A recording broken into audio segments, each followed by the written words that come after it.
breaking the law, and they should learn the law along with that, so that they know how to function in society correctly, and they don't put themselves in danger by breaking the laws, and they know the consequences to breaking those laws, so that they will think twice before challenging a police officer when they know they're in the wrong. So that should, it's just respectively, and it's just a suggestion, but it should be added to the curriculum, so that we don't have so many instances where people who may not have had the proper education, because a lot of people who participate in the Gangstalking program, some of them suffer from mental illness, some of them struggle with illiteracy, and so I'm not saying that everybody that's illiterate or has a mental illness is going to join or participate.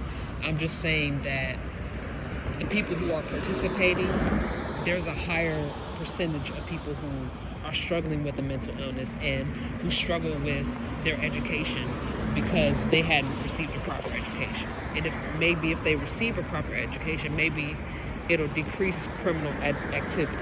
If they are invested in something that they enjoy and that makes them happy, then they're probably going to be less likely to commit a crime. So I just wanted to mention that a lot of people who gang stalk me, a lot of them have not finished high school. And I'm not making excuses for them. I'm just saying that,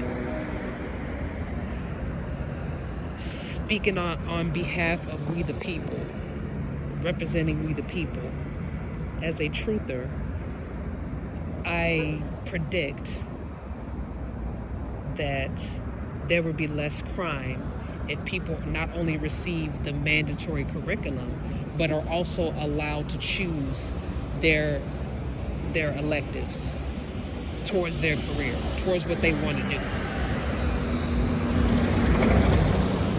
Foreign language should be added to the mandatory curriculum, so that we don't have so many language barriers. Because in America, there's so many people that are foreign that come to America and they already know English, right? So they've already come here. They've come here legally, and if they got their green card, then we should already know their language out of respect. Because once they become an American citizen, they're a part of the patriotic family, whether we like it or not. So learning another language respectively should be added to the mandatory curriculum for the education systems, respectively, so that we can understand people's culture, we can understand how they express themselves, so that there's not so much, fighting and arguing over something that could be a communication barrier. It could be body language, it could be expression, it could be, word of mouth. So I think there's so many things that, we the people can change. And I just think that, telling our story, telling our experience will help the world understand us as individuals. And there's going to be a lot of people who are going to be rude about it, that are going to try to tell you to shut up, and they're going to try to tell you to be quiet. But you do have your First Amendment right to express yourself. That shouldn't be limited because it makes someone uncomfortable. As long as you're not being disrespectful, as long as you're being polite and delivering the message. If someone is still upset with you about that, then, maybe there's a communication barrier. And if there is none, and they're just trying to terrorize you because they don't agree with you, that's their fault. That's their problem. And do what you got to do to take precautions to protect your safety. Do what you got to do. I understand. So aside from that, good luck, everybody. Good luck in life. Good luck in your endeavors. I hope you succeed in whatever career that you aspire to have, and keep your head up. Don't let anyone tear you down just because they disagree with you. It's okay to disagree with a person, but what's not okay is to hurt them or put them in danger because you don't agree with them. It's not okay to oppress someone and to silence someone because they're saying things that don't make you very comfortable.